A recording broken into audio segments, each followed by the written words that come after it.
What is up everyone, Mekkah here and welcome to the announcement of the Fire Emblem 9 Path of Radiance draft race happening tomorrow, Saturday, September 5th at 1 PM Eastern Time, 7 PM Central European Time.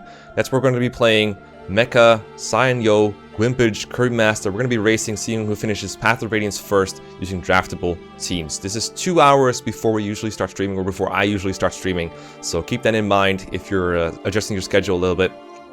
We're going to be playing Path of Radiance. It's going to be a lot of fun. We did these in FE7 and FE8 last time. They were fun too. And God, I can't wait for this one. This is going to be a blast. You might have seen me streaming this game the other day as like a bonus stream. I was just testing out if I could stream this game without any lag. Results were positive, so I'm confident we're going to be able to do this. And if not, we have contingency plans in place to make sure I can do this no matter what. It's going to happen. Anyway, I'm going to go over the rules in this video. If you've already seen draft races before, you'll probably know roughly how it works. I'm just going to go over the game-specific, race-specific things, like what's unique about this race compared to the previous ones. If you want a more general explanation of how draft races work, you might want to watch some older videos I made about FE7 and FE8 draft races, where I explained the whole drafting process and how it works. In this one, I'm going to go over the more specific things, but I'll link the other videos in the description in case you need them. So, we're going to be playing with 4 people, and we're going to play on normal mode. Path of Radiance is a very easy game, even on hard mode, but hard mode mostly just increases the enemy density, and generally speedruns are played on normal mode for this game, just so you can go as fast as possible. The game is plenty long already. There's map animations to take into account, and if the race goes on for too long, then I'm going to be stuck until like 4 AM, 5 AM, which we don't want. Hopefully we'll be able to finish in like, I don't know, 6 hours or so. It's going to be a long stream, so we're trying to make it as short as possible by playing on normal mode. That has a couple of implications for how easy the maps are, thankfully, but I feel like the racing thing should be more about improvising and having fun and trying to go as fast as possible without having to worry about like actually dying. That would be terrible. And don't worry, people are still going to die. It's a draft race. People die all the time, even in easy games. These units are free, the units in the free thing, so everyone can use Ike, Raisin, and one of the Laguz Royals, Tibarn, Naesala, and Giffca, without having to draft them. You can only get one of these, of course, but you do get to call them right away in normal mode. You don't get them only for phase 2, the final boss, so that is good to know. Titania is a special case. You can still draft all these units, but they have like they have like an asterisk to them, I guess is the way I indicated it, so you can still draft them, but there's something special about each of these. So Titania can be drafted. You can pick her like any of these other units, but she can only be used from chapter 11 onwards. You cannot use her for combat before that time, no matter whether you drafted her or not.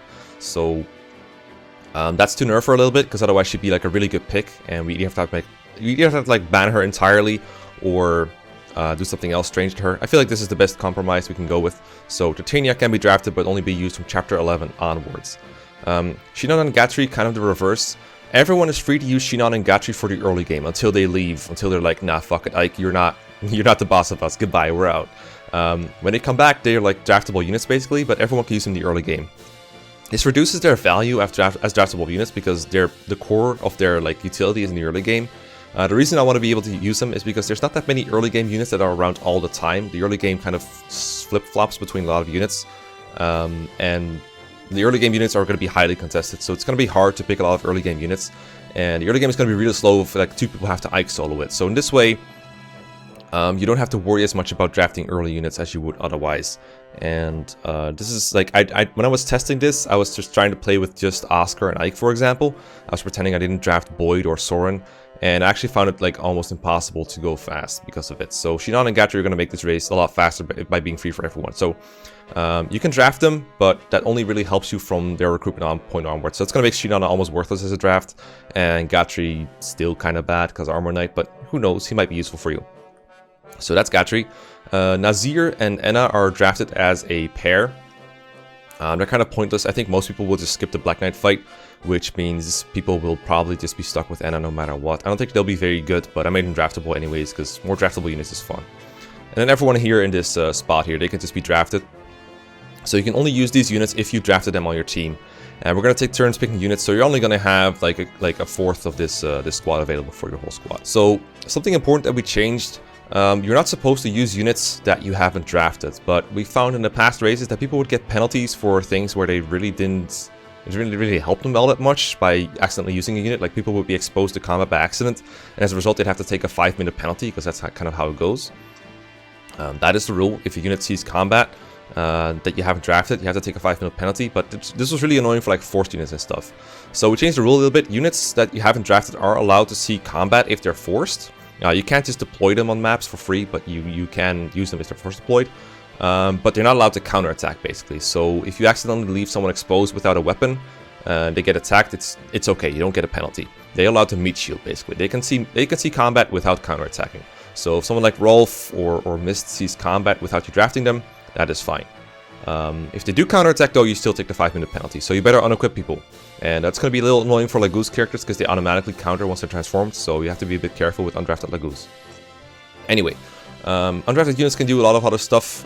They can recruit characters. They can rescue and shove Smite other undrafted characters and NPCs, but not drafted units. They can trade, they can escape, they can visit houses and villages, and they can dig up items in the desert. You still can't deploy them. You can only do all this if they're forced deployed. Undrafted units cannot do things like rescue, shove, Smite drafted characters. They cannot build supports. They cannot open doors and chests, and they cannot arrive, which is basically seizing the chapter. So those are not allowed. And if the unit is like an NPC or a partner unit, they can do whatever. So like Leth and Mordecai in the first chapter they appear, they can do whatever. That's fine. It's only when they're blue, when they're being controlled, that these rules apply to them. So yeah, if a unit does something that they're not allowed to do, you have to take a 5-minute penalty. You're also allowed to reset the chapter and undo that mistake if you want, but that's probably going to take even longer depending on how far in you were. So runners are free to use their own judgment on that. And there's like one exception, Raisin and Janaf and Olki, the Hawks, they may be allowed to obtain the Night Ring if they're undrafted. They still can't do anything else, but they're able to like talk to Naesala and stuff. That's probably not going to be too relevant because that's a pretty hard thing to do, but there you go. One other thing that we've implemented for this draft race that we haven't previously, normally we were like, alright, if you want to take a break, you're just going to have to take a penalty. If you want to go pee, then you just go pee when you have like a penalty to work through. Because the penalty is basically just like, you have to sit there for 5 minutes not doing anything. Just kind of chill, and people want their bathroom breaks. So what we agreed upon is if you have a 50-minute break time through the whole race. And if you don't make use of it, then it just gets added to your final time no matter what. So this is to incentivize runners to take a break every now and then to, you know, go to the bathroom or grab a snack or something else. Basically be ready to continue for a while, because playing for 6 hours without a break is pretty tiring. So we're allowing 50 minutes break time. We might up it a little bit if we find that during the run we want to do more. These rules are still a little bit up for like debate, talk and stuff. I want to make this video quickly so people know what to expect. We've pretty much agreed on the rule set, but we might change things right before the race, and if we do, we'll notify you in case something like in case I overlooked something basically. But this is the rule set that we've pretty much all agreed upon. But just note that it might change during the stream, and we'll let you know about that. Anyway, that's I think all I gotta say. Check out the description for videos about general draft racing if you haven't seen it already. If you don't understand any of it, just watch and it'll become clear to you. It's gonna be a lot of fun. See you tomorrow, 1 PM Eastern Time and 7 PM Central European Time. Goodbye. See you there.